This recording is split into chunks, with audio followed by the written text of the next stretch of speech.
Ngizobonga kakhulu amandla la ekhaya, ngizobonga. Ngisizakale kakhulu, ngihlala ngisizakala la ekhaya owesithathu lo nyaka ngiza la ekhaya ngiphila la ekhaya. Ngiye nganenkinga kakhulu ubaba ngeSunday edlule. Ngizobonga manje ubaba uright. Ubaba uyaphila manje sasingeni 1-on-1 ethembisa ethu kukhona umama sangathenga izinto kufanele sithenge sibe sesithenga la esitolo Sunday ledlulile mangicabanga ukuthi abanye bambona ubaba lana ehle lapha ya akasangabe right ngasheshe ngasukuma ngambona ukuthi sekuyaphinda futhi lento ebeyimphethe kodwa ngizobonga amandla la ekhaya ubaba uright manje ngihamba naye lapha yana ubaba uright ngithi ngiyabonga.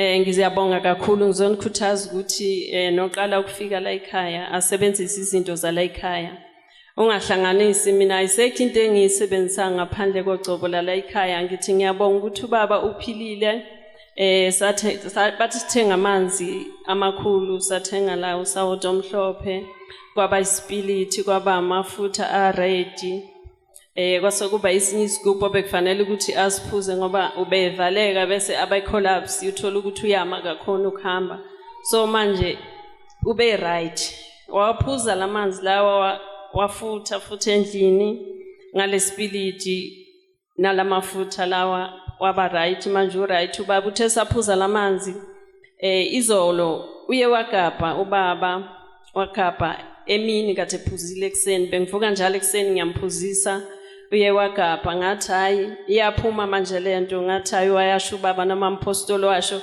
ngathi come out in the name of Jesus wagabha ngathi come out in the name of Jesus and uphinde waphuza namhlanje akazange agabhe namhlanje and nokuphefumula usephefumula kahle uright ngithi ngiyabonga phambili ngogcobo lika bampostoli kuyahlaleka la ekhaya ngiyabonga.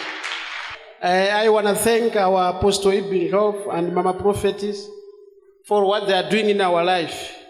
Since I came here, it was last year, but I see wonders through this ministry. And I want to thank the whole congregation for your prayers. And we must believe for what our prophets are saying to us. We must believe and obey. Then we will see the kindness of God. As I'm saying, I'm doing a plumbing and construction. But I see wonders this year. As I'm saying right now, I built my house only 3 weeks. Now it's almost finished. For that, I thank God. Shalom. Dikule kakhulu ayikancane. Apha lesonto indisindise kakhulu. Ngoba bendaqala ukusebenza ngo-2000.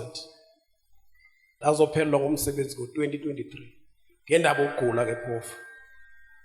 Ndilahleka nje ndisuke eIvory ndigibela iteksi erongo ndizowa eJoburg ngongazi ngiphelelwa ngumqondo kodwa ndithe ndisawufika apha esontweni lika Ebenezer Ndlovu noMama Madube hayi ndaba wrong ndaba strong ndisebenzisa insebenzo zalapha itswayi amanzi ikhalenda ioil imithandazo nabantu bebengabangani bandilahla ngoba lokhu sendiyasonta ndenza izinto eziright and ngiyalithemba isonto ndiyafuta ndenza yonke into ekumele uba ndiyenza besontweni kangangoba ndinamandla nako ndiyazithemba noba ndihamba endleleni ndiyazithemba noba umuntu angandizonda ndithina ndithetha thina andinandaba ngoba ndiyathandaza ndiyakhuleka and ndiyafutha noba ungandibiza ngani yazi mna ndithemba lami ngini